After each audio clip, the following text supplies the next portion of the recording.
James McKinney was born to Andrew McKinney and Sarah Ann Mabie on January 3, 1860 in Jerseyville, Illinois. He was the eldest of four brothers, and in 1880 the family relocated to Leadville, Colorado, where James worked as a laborer alongside his father, while his brother Jacob found employment in the mines. The family moved again to Farmsville, California, where James pistol-whipped a schoolteacher who had paddled his younger brother. After beating the teacher unconscious, James used a Bowie knife to cut off a piece of the man's ear.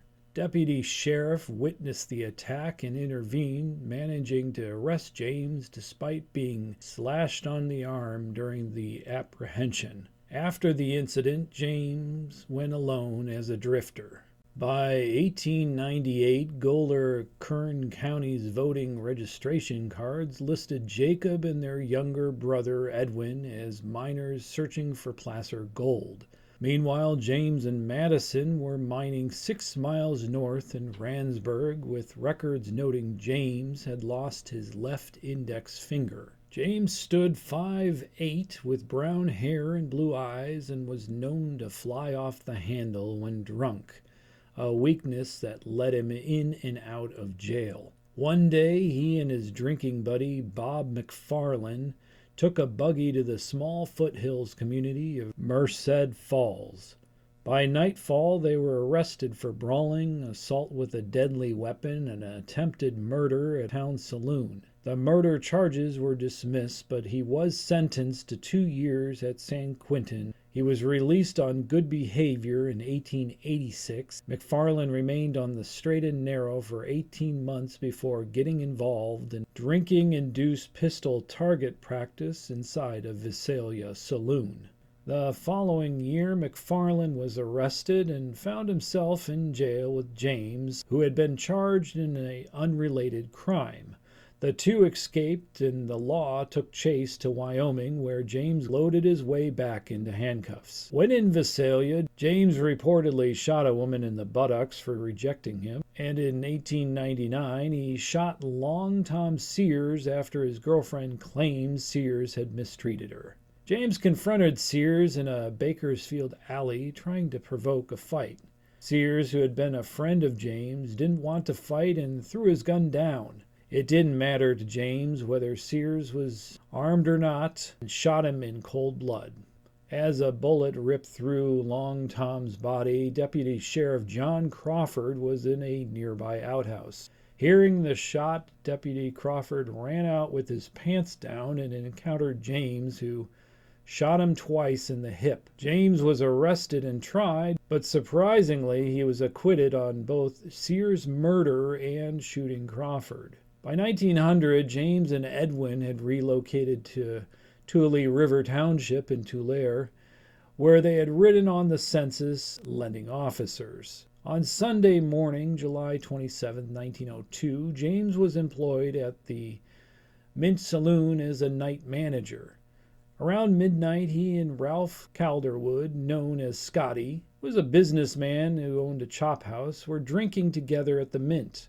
James, becoming boisterous, fired randomly out the door, and two left for Scotty's place. In force, City Marshal John Howell, Deputy John Willis, and Constable W.L. Tompkins, and a railroad employee named Lyons approached to arrest James.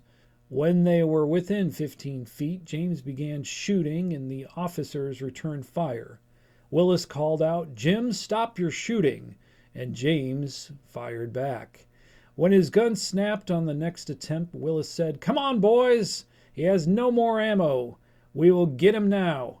James fled with the officers in pursuit, and Willis, leading the chase, fired 2 shots, hitting James in the leg. Out of ammo, Willis continued the chase and struck James with his cane. However, James had reloaded while running and turned and shot Willis, hitting him in the upper lip and knocking him down. The chase ended, but James continued his flight to his mistress's house, where he armed himself with a shotgun and rifle. On his way back to town, he encountered Billy Lynn, a gambler, and without provocation shot him fatally with a load of buckshot. Lynn had already been accidentally wounded in an earlier exchange of shots with the officers. James then went to Arlington stables and woke the tenants, threatening them with his rifle, demanding a team, warning them he would kill them if they didn't hurry. While the horses were harnessed, James fired several shots toward the main part of town. He then got into the buggy and drove through, shooting at everyone he could. George Barrow, a compositor at the Enterprise office, was hit in the right arm and the small of his back, while W.B. West took a bullet in the right arm and hip. West was slightly wounded, but Barrow would be severely injured. After shooting the two, James rode to the W.B. Moser's house, awakening him. He said, "I have killed 4 or 5 men downtown and must leave here. I want you to give me all the money you have. Take these keys and you will find 100 in the locker at the safe of the Mint Saloon. Tell Ed Isom that I have gone and they will never take me." Moser handed over 60 and James drove back to Main Street and took a last shot at Kid Tateman, but missed. He went north from Porterville, passing through Lindsay, and hid near D. McKee's home near Lemon Cove. Sheriff Parker quickly picked up James' trail, but couldn't locate him, as James had made many friends who helped keep his whereabouts secret. From August to October, he was spotted in the Randsburg district before disappearing again. He wasn't heard until about June of 1903, when he was reportedly in Mexico. Sheriff Collins obtained extradition papers and went after him, but James escaped and fled to Kingman, Arizona, where he murdered 2 more. After these crimes, James reappeared in the Randsburg region, pursued by Sheriff Lavin of Mojave County, Arizona, Sheriff Collins, and ex-Sheriff Overall of Kern County, and their posses. Evading capture, James made his way through the Sierras to Kernville. On April 19, 1903, James was hiding in a Joss house with his friend Al Holsey, an opium addict, and Holsey's girlfriend, a prostitute named Jenny Fox. In Bakersfield, Holsey had been out drinking and couldn't resist mentioning James' name when he heard it come up at a bar. "Jim," he said, "I know he's not 300 yards from this very place." James was the talk of the town because he was on the run from the law in Arizona Territory. In total, he had killed at least 6 men so far, and there was now a $500 bounty on his head. Bakersfield officers quickly learned of Holsey's boast.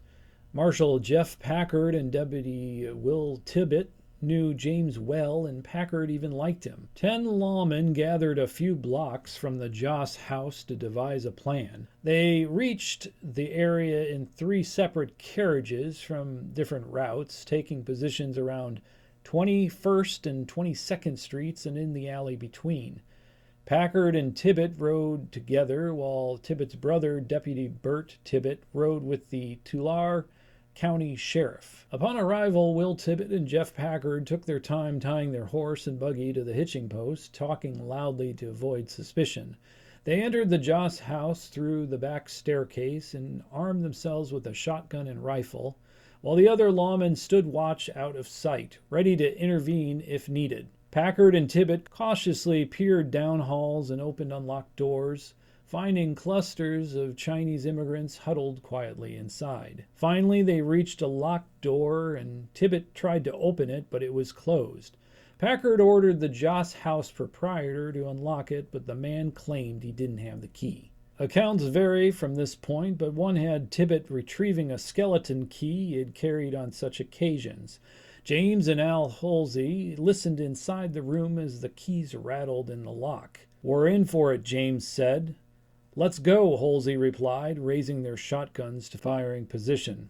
Jenny Fox dove behind the bed, while a third man sat petrified. The door flew open, and the 2 desperados fired. Tibbett was hit in the stomach and violently propelled backward by the blasts, never getting off a shot. Packard fired his rifle, but a portion of the bullet from one of the outlaws entered the barrel of Packard's gun. Packard, hit multiple times, tumbled backward. "There goes old Four Eyes," James said, referring to Packard, who wore thick, round-framed glasses. As James and Halsey stepped through the door, anticipating further gunfire, Jenny Fox jumped up and locked herself in a closet.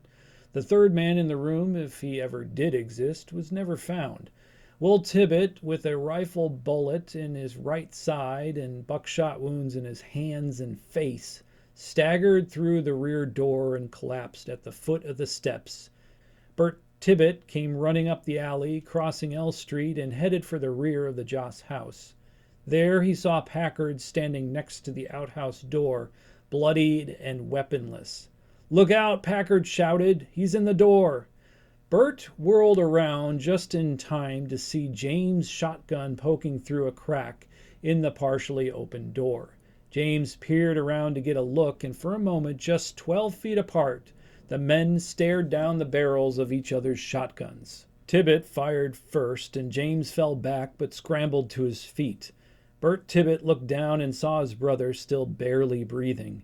He looked up again, just 6 feet away and preparing to fire. Bert fired first once more, and James was finished this time. So Will was taken to the Southern Hotel at the corner of 19th and Chester. He died there 2 hours after the shootout, but not before identifying Al Halsey as the man who shot him. Jeff Packard, initially thought to have survived the wounds, died the next morning at his home on 18th Street. James' body was taken to Payne Mortuary, where it was dressed and photographed in the basement, which would later become the headquarters of the Junior League of Bakersfield. James' partner, Halsey, escaped that day through the back of the building, but a mob eventually captured him. Halsey was brought back to trial for the murders of Tibbet and Packard. At his trial, the jailer gave Halsey a blade to shave with, and he used it to cut his own throat.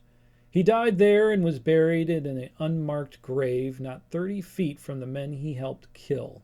Meanwhile, James' body found its way back to Porterville Cemetery. This has been Biographies of the West. My name is Lorin Morgan-Richards. Thanks for watching.